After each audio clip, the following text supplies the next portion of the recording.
Let's say you need to choose between two SaaS stocks. How do you know you picked the right one? Well, until there's an exit, that's if you decide to sell it yourself or there's some sort of an M&A event, then you can't know for certain what the outcome of that decision was.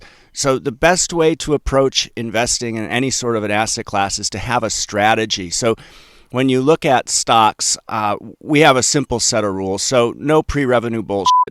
The company must be larger than $1 billion. It must have a simple valuation ratio of less than 18. So that's simply market cap divided by annualized revenues. No negative gross margins because that's not a business. And when it comes to SaaS companies, we like those. They actually command a premium in the market because they have long-term contracts. There's a breadth of customers across industries. I say ideally because you have vertical and horizontal SaaS. We'll talk about those. And they all have a simple set of metrics. Well, not all, as you'll see, but they should have a simple set of metrics that you can use to compare any SaaS firms. And we also take a red flag approach. So there's enough people out there spouting bull thesis for any particular exciting stock. We want to, especially for companies we hold, try to find reasons that would alarm us about our holdings. And when we compare some of the biggest SaaS stocks out there, which is what we're going to do today, we want to use objective methods. So when it comes to finding a list of the largest SaaS companies, this gentleman here, Mike Saunders, puts together this nice list. When you think about SaaS companies, you wouldn't consider Microsoft to be SaaS. Some would. So Mr. Saunders says he's defined SaaS companies as those with 65% or more of revenue attributed to recurring payments for cloud-based software. So the names that you see here, these are all horizontal SaaS companies. So the difference is that a vertical SaaS company targets a particular industry. So for example, you have Procore. They target construction. Then you have horizontal firms, and these offer us solutions across many industries. So we only hold horizontal SaaS firms, though we've been vetting some vertical SaaS companies. And verticals do have their benefits. So they're much lower sales and marketing expenses for a vertical SaaS firm. Presumably that's because there's some word of mouth there. And once you get into a particular industry, it's easier to sell across names. Vertical also benefits from lower R&D spend and higher operating margins due to operating efficiency. So horizontal has a certain tax with it, but we like the diversification. So when we compare SaaS companies, there's a number of ways we can do this. So you have the usual SaaS metrics, net retention rate. You have things like revenue growth. That's very important. Revenue growth is a proxy for market share captured. So you have last year's revenue, or the last 4 years, compound annual growth rate. You have gross margins, simple valuation ratio, of course, survivability. These are things we're going to look at for these 12 names. So let's start with last year's growth. How much did these companies grow? And according to McKinsey, they did a study in 2021. The average growth rate for a SaaS firm was, they say, just 22%. So we've put a blue line there. And if you're not growing above 22%, then you're not growing as fast as you should be. And you can see at the top of the list there, no surprise, CrowdStrike, Snowflake, Datadog, popular names there. Now, when we consider revenue growth at a longer stretch, so we look here at the last 3 years of growth, and we have that 22% cutoff. We see the names above, again, the usual suspects on top there. But then what you can do is you can compare the last 3 years' growth to the last year's growth and see if there's a trend going down or up. We've done that here, and as you can see, ServiceNow, for example, has, let's see, last 3 years' growth at around 19%, but last year's growth is 24%. So they're accelerating. There's only 3 names here that are accelerating. You see Workday, Atlassian, and, of course, ServiceNow.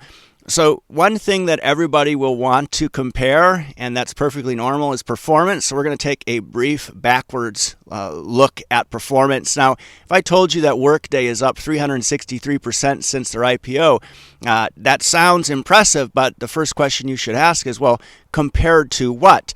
So we're going to look here at the performance of all these names since their IPO, and at the top of the list there, I think it's pretty obvious Adobe's outperformed 270,000% return since their IPO. But again, we need a benchmark here. So I'll ask you a question.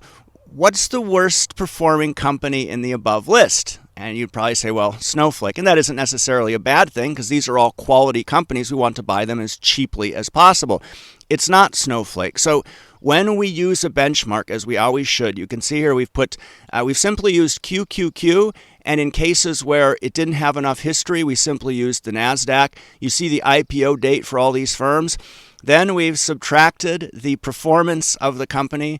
We've subtracted from that the benchmark performance. And then you can see actually Workday is the worst performer. So if you held Workday instead of holding a benchmark, or the QQQ, you would have lost 278%. That's the opportunity cost, you see? So it's very important to use benchmarks. Now what we can do then is we can use the RRI function in Excel and then look at the number of years traded and then figure out a rough estimate of compound annual growth rate. So we've ranked these. You see, Shopify has done quite well over the years, and you have CrowdStrike, ServiceNow, Adobe. So this is interesting to look at because it puts those big performance numbers in perspective. So Adobe, for 38 years, having a compound annual growth rate of 23% is really, really impressive.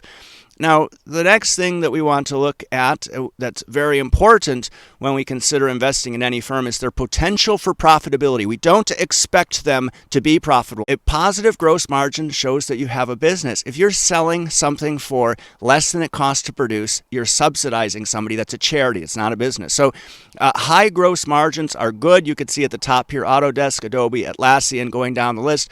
It'd be interesting to know why Snowflake is a straggler there. I mean, Shopify, we did a piece on them, not overly compelling, to be honest, but we're holding Snowflake, so be very curious about why their gross margin is that low, and one wonders if their consumption-based model shouldn't uplift that over time. So you'd want to look at that trend. So this is the ranking for gross margins. Then this is an interesting one we haven't looked at before. So this is operating cash flow margin. So operating cash flows are simply a business that's generating cash. So there's, a company's net income can be very different from their cash flows, and you need to pay attention to those two things. So operating cash flows tells you that a business doesn't need to raise capital because they're generating their own capital now, right?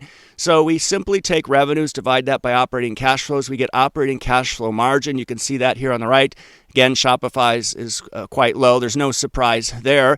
Where's Snowflake? Okay, so that's fifth from the bottom. And at the top there, CrowdStrike, ServiceNow, Autodesk, some of the usual suspects there. So the other thing to consider here that's very important is net retention. So McKinsey did this piece in 2021 that's quite interesting. They talked about how the median net retention rates of 120% mean that if a business does nothing, they don't get any more customers. If they're able to sustain that 120% net retention rate, they're going to grow 20% every year. It's very impressive. That's upselling and cross-selling your customers. So it's, they say, a core driver of growth in sales, obviously, as well as marketing efficiency. So you're going to spend a lot less selling to existing customers than going out and finding new customers. So this is an interesting comment McKinsey makes. They say slower growing SaaS companies underinvest in customer success, and their overwhelming focus is on gaining new customers because, they say, existing SaaS customers generally don't pay extra for post-sales support. So this is just salespeople trying to garner as much revenue as they can for commissions as opposed to focusing on customers that are already on their books. So McKinsey says that sales and marketing is one of the biggest expense areas for SaaS companies, amounting to 50% or more of revenue in high-growth businesses. So we'll want to take a look at that. Now, when we consider retention rates net and gross, I love this slide from CrowdStrike. It's genius. Every single company ought to have this slide right here. Plots, both gross and net over time. You see here, they want to keep 120% as their benchmark. They do a good job of staying above that. So unfortunately, when looking at these 12 names, the results weren't too compelling. So you have at the top there CrowdStrike, ServiceNow, 125%, so they're above average. But then we start getting into stuff like ranges. So you have Autodesk saying, well, 100% to 110%. Great, so that's going to be 100% then. You have Palantir hiding their net retention rate on one of their slides in fine print because it started going down the tubes. That's Doesn't look very good there, guys. Datadog, mid 110s, so I don't know what that even means. Snowflake, of course, has pretty strong net retention rates. They used to be a lot stronger. Workday, the last time they provided one, was 100% in late 2023. So customers are spending the same amount of money. That's no surprise to me, because when I used that solution, it was utter shit. I recall having in our company employees were supposed to give anonymous feedback to their managers, and I can recall when they all clicked submit, everybody said, "Are you sure it's not going to the manager?" Yeah, it's not. And it all went to the manager. So that solution, everyone hated it, and I hope it's gotten better. Then you have Atlassian, last measured in 130% in 2022. Shopify, 100% in 2020.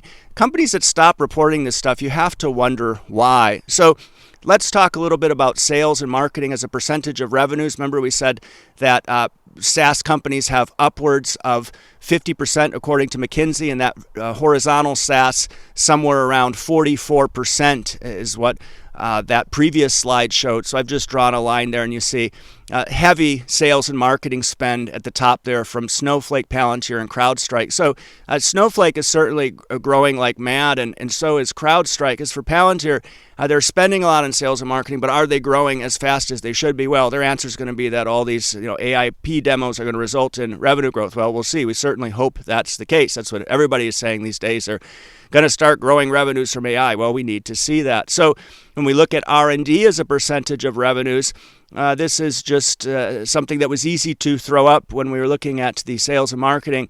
Does less R&D spend mean buying versus building? So companies that spend less on R&D should be acquiring.